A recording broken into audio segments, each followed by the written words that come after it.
What's up, everybody? It's your boy Crump Diddy, and as we all know, the 20th anniversary of Pokemon is on its way. 2016 is right around the corner, sort of, and that marks 20 years since Pokemon Red and Green came out in Japan. Now, a lot of Pokemon fans are speculating what is Game Freak and Nintendo going to do for the 20th anniversary, and lots of rumors and speculation has been going around that they're going to make yet another Gen 1 remake, and of course, that has been anticipated for quite some time now, but at the same time, a lot of people don't want the remake because a lot of people don't want to go back to Kanto yet again. But here's the reasons why I think Nintendo is going to come out with some sort of Gen 1 remake in respects toward the 20th anniversary.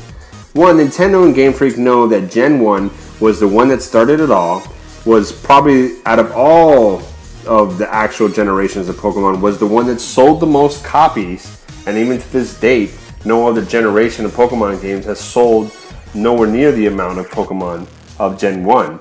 So they know that. They know that there's going to be money involved. They know that if they make a Gen 1 remake for the 3DS, they're going to sell millions of copies. They know it's going to bring back a lot of old school fans.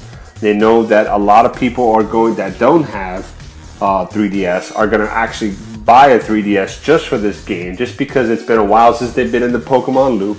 They started in Gen 1 and somehow lost their ways, whether it's because they grew out of it or for whatever the reasons, but they know that it will be a proper way to bring back a lot of old school fans and introduce a lot of new fans to Gen 1, the one that started it all. I mean, Gen 1 made them the most money in sales of copies. It's the one that spawned, the successful anime franchise, the Indigo League, which was the highest rating out of the show next to Johto. Okay, and they know that it's going to just point blank make them money.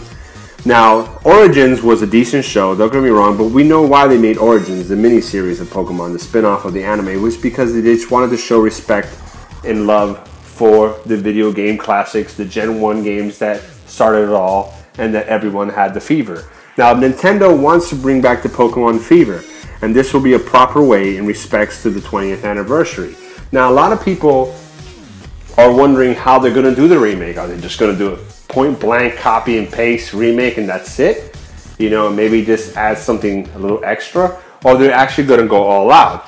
Now, in my opinion, what I think they should do is maybe add access to other regions, and as you enter those regions, depending on the Pokemon in your party, the levels of the Pokemon in your party determines the levels of the trainers and other gym leaders from different regions that you fight scale up to. So let's say if you have a bunch of level 60s in your party and you fight the first gym leader that you fought in Johto, his Pokemon will be level 60, so they should do some scaling action.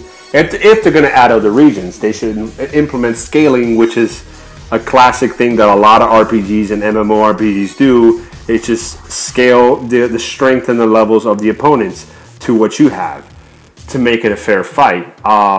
If they, so they're gonna do a remake of Gen 1, they should at least add another region in there, and scale the Pokemon's levels, or if anything, add the Orange Islands in there.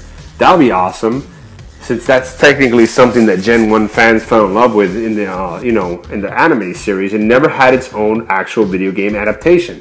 Add the Orange Islands in there, so we can actually fight gym leaders from the Orange Island, and of course compete in the Orange Island tournament, whether that be the tournament consists of actual players connecting to the Wi-Fi network and competing in the tournament, and then of course, after obviously the best trainer wins the Orange League. I don't know how they want to do it, but just implement the Orange Islands. That'll be badass, because it never got its own video game adaptations, and the Seville Islands in Fire Red and Leaf Green kind of were a joke.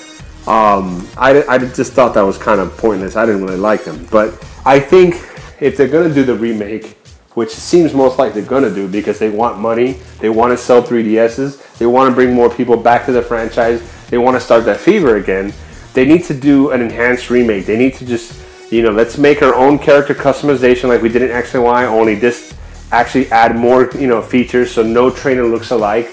Let's add a different storyline maybe. That way it's not the same exact storyline. Yes, have Team Rocket in there, have Giovanni in there, so we still have that nostalgic, respected effect into it. But let's change the storyline a little bit into it, That way we feel like we're playing something new, but at the same time, we feel like we're a kid again.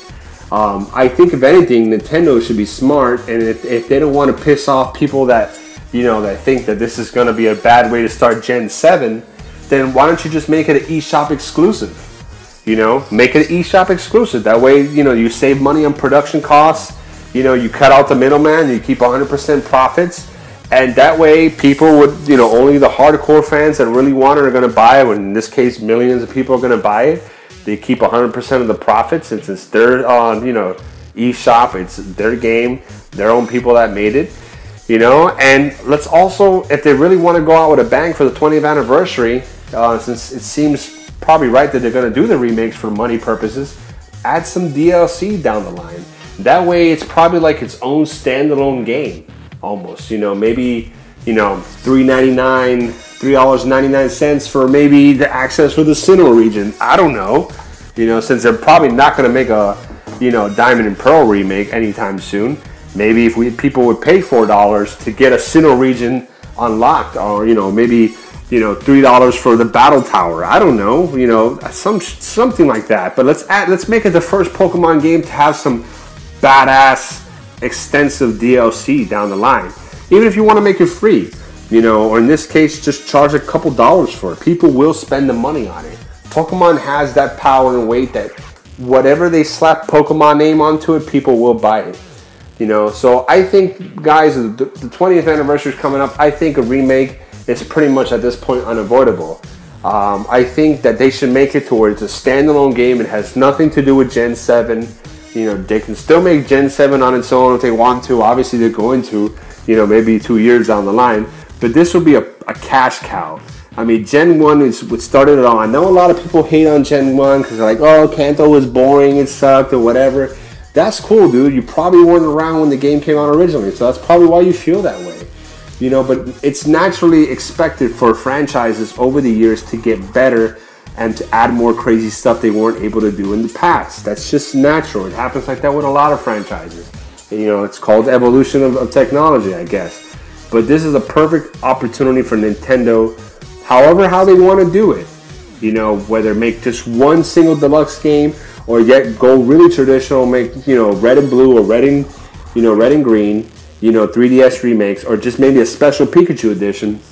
How they want to do it, whether it's eShop exclusive, you know, they just need to make sure that we're getting more than just a remake. That way, they bring back old school fans, but at the same time, they give us something new to look forward to, something exciting and surprising. But anyways, guys, let me know in the comments what you think below.